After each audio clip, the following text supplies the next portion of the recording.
dan juga soal isinya yang dianggap memberatkan. Bagaimana penjelasan Anda? Ada katanya DPR mengatakan isu-isu di luar itu adalah hoax, tidak benar. Iya, jadi selamat malam dan salam kebangsaan untuk kita semua. Yang pertama, kita harus memahami bahwa rancangan undang-undang ini adalah inisiatif pemerintah. Kami percaya proses perancangannya itu sudah melalui proses yang panjang dan melakukan harmonisasi berbagai kepentingan, karena ada 79 undang-undang yang terdampak. Kemudian ketika kami menerima RUU ini di Badan Legislasi, kami mulai merapatkan RUU ini sejak 20 April. Kemudian kami juga mengikuti prosedur seperti yang lazim. Kami mengadakan RDPU, kami pada level fraksi juga mengundang para pakar, pada level panja juga kami melibatkan sejumlah pihak. Bahkan kami panja itu mengadakan rapat terakhir tanggal 20-21 Agustus dengan Konfederasi Serikat Pekerja. Bahkan kami membuat kesepakatan, 4 butir kesepakatan yang akan ditindaklanjuti dalam proses berikutnya. Jadi kami agak terkejut karena ternyata gelombang demonstrasi yang terjadi itu banyak informasi yang tidak sesuai dengan apa yang ada di dalam undang-undang. Okay. Jadi ini yang bagi kami proses pemblintiran fakta, ya proses untuk memanfaatkan momentum seperti sekarang untuk target-target politik yang menurut saya sangat tidak menjunjung tinggi keadaban politik. Contohnya misalnya uang pesangon.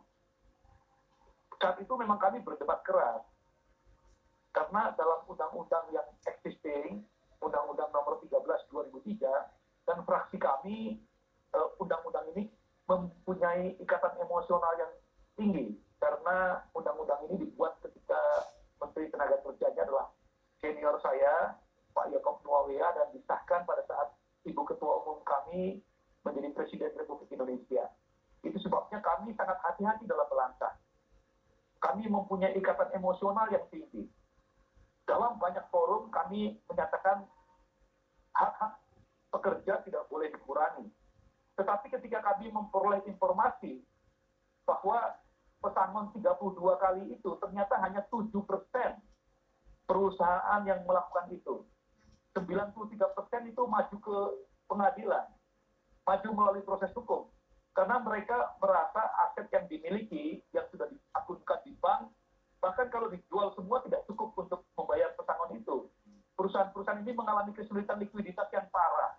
Itu sebabnya melakukan PHK. Nah, kemudian ada pilihan lain, yaitu 6 bulan pesangon itu pasti, plus 19 yang dibayarkan oleh perusahaan.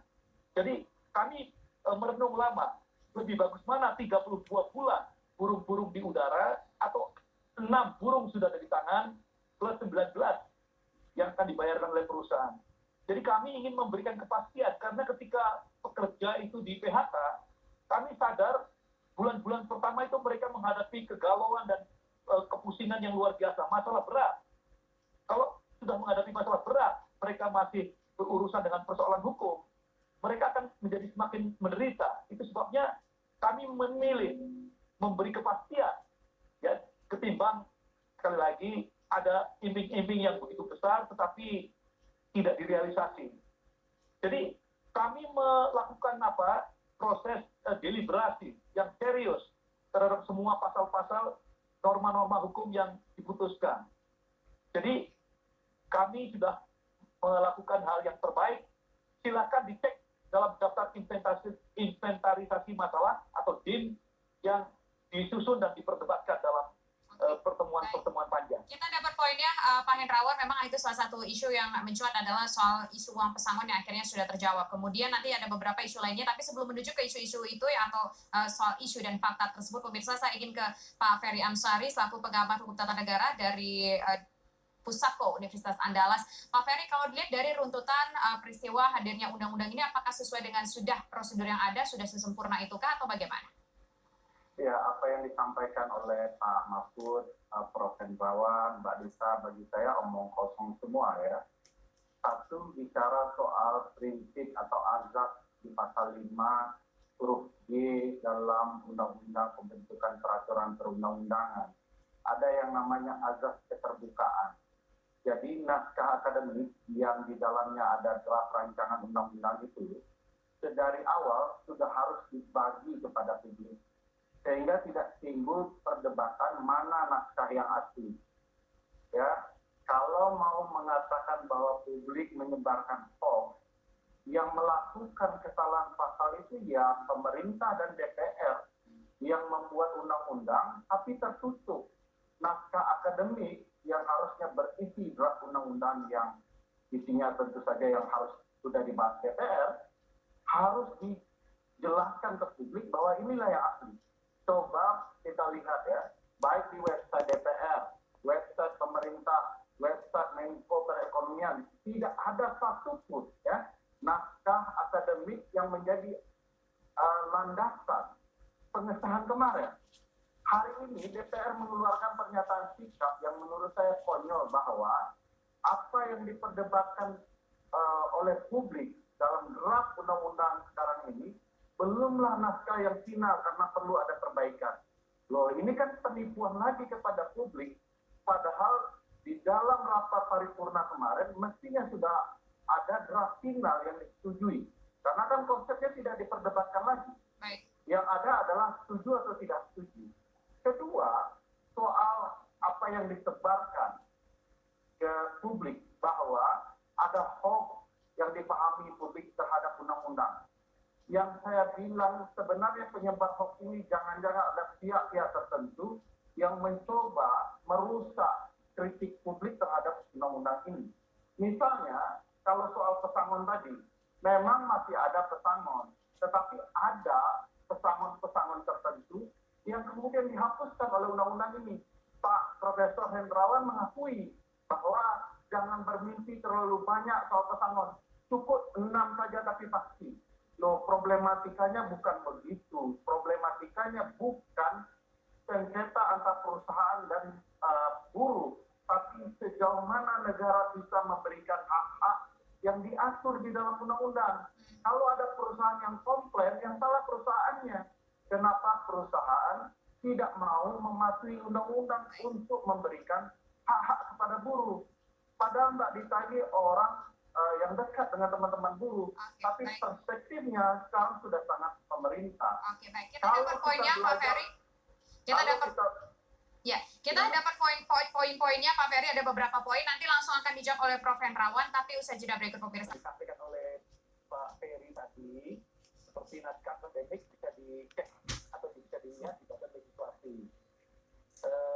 Tetapi yang dikatakan Pak Ferry bahwa ada persoalan administratif yang luar biasa, bisa kami mengerti. Karena apa?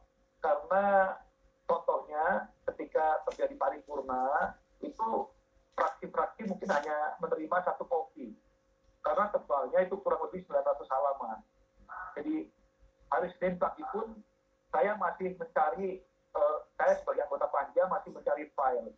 Jadi antara kecepatan pekerjaan Panja, Timus, dan tim-tim ini dengan dukungan administrasinya memang sering sekali dukungan administratifnya sedikit terlambat. Jadi Pak Ferry dalam hal itu betul. Tetapi tidak berarti bahwa kerja Timus dan tim itu tidak didokumentasikan dengan baik. Karena semua itu didokumentasikan secara digital dengan baik. Itu sebabnya oleh saya memotong, Prof, file digitalnya lebih dulu diterima oleh fraksi-fraksi. Kemudian tentang simulasi tadi, jadi begini, kalau Pak Ferry belum pernah di PHK soalnya. Kalau saya pernah di PHK. Jadi kalau saya di PHK menghadapi 2 pilihan, 32 kali gaji pesangon, ya, nilai pesangon, tetapi harus melalui proses hukum karena perusahaan sekali lagi menyatakan tidak memiliki kemampuan untuk memenuhi itu, dengan 25 kali, tetapi yang 6 kali pasti di tangan, plus yang 19 kali mungkin juga melalui proses hukum. Saya memilih yang kedua ini. Jadi ada kepastian sebentar. kehilangan pekerjaan. Itu ya dilarang saja izin usahanya. Jadi jangan buruhnya yang dikorbankan. Kalau hak-haknya kemudian tidak dipenuhi oleh perusahaan, sanksinya harus ke perusahaan. Itu sebabnya Undang-Undang Omnibus Law Cipta Kerja ini dianggap berpihak kepada pebisnis, bukan kepada buruh. Satu lagi yang perlu terjawab misalnya, bahwa undang-undang ini tidak tak prosedur adalah model Omnibus Law ini tidak dikenal di Undang-Undang 12 2011, junto Undang-Undang nomor 15 tahun 2019. Dari mana datang model ini dan diperbolehkan untuk disahkan? Saya jawab dulu Pak Ferry. Jadi pada badan legislasi periode yang lalu, itu badan legislasi pernah mengadakan satu SGD di Yogyakarta. Salah satu pembicaranya adalah Profesor Dr. Jimli Asidiki. Profesor Jimli Asidiki yang pertama kali saya dengar mengusulkan untuk mengatasi belantara hukum yang luar biasa seperti ini, obesitas regulasi, salah satu metode yang bisa digunakan adalah Omnibus Law. Ya, jadi ini satu pendekatan yang luar biasa. Kalau di teori ada Omnibus Law ini, di teori pembentukan undang-undang ada, tetapi tidak ada di undang-undang pembentukan peraturan perundang-undangan. Prof. Jimli bukan undang-undang, dia orang yang bisa salah menerapkan teori. Harusnya yang diterapkan pembuat undang-undang adalah undang-undang, bukan Prof. Jimli-nya. Tetapi Pak Ferry, contoh Perpu 1 yang sudah menjadi Undang-Undang nomor 2, ya ini pendekatannya juga omnibus, Pak Ferry, karena dalam satu Perpu, Undang-Undang Bank Indonesia, Undang-Undang OJK, Undang-Undang LPS, Undang-Undang KKSK, dan seterusnya, ini semua terdampak. Pembentukan undang-undangnya sudah salah dari awal, termasuk Perpu itu. Jadi pemerintah ini dan DPR-nya mengabaikan cara-cara pembentukan peraturan perundang-undangan yang benar demi kepentingan pengusaha dan kelompok tertentu. Oke, kita dapat poinnya Pak Ferry, silakan. Pak Hendrawan? Ya, jadi intinya, sekali lagi, apa yang dikatakan Profesor Mahfud MD itu tepat sekali. Undang-undang ini dilakukan atau kita luncurkan untuk tadi memanfaatkan bonus demografi, menghindari middle income trap, menciptakan daya saing ekonomi nasional, dengan mengurai obesitas regulasi, dan seterusnya. Kalau Pak Ferry inginnya status quo, ya ini memang susah. Kita membutuhkan inovasi dalam kondisi seperti ini, Pak Ferry. Baik, kita dapat poinnya. Nah, pertanyaan selanjutnya, betulkah kira-kira undang-undang ini meskipun sudah dijawab oleh pemerintah, dijawab juga oleh DPR, hanya menguntungkan pihak tertentu saja, hanya para pengusaha saja? Nanti akan dijawab oleh Mbak Dita, tapi usai jeda berikut. Kami kembali ke saat lagi.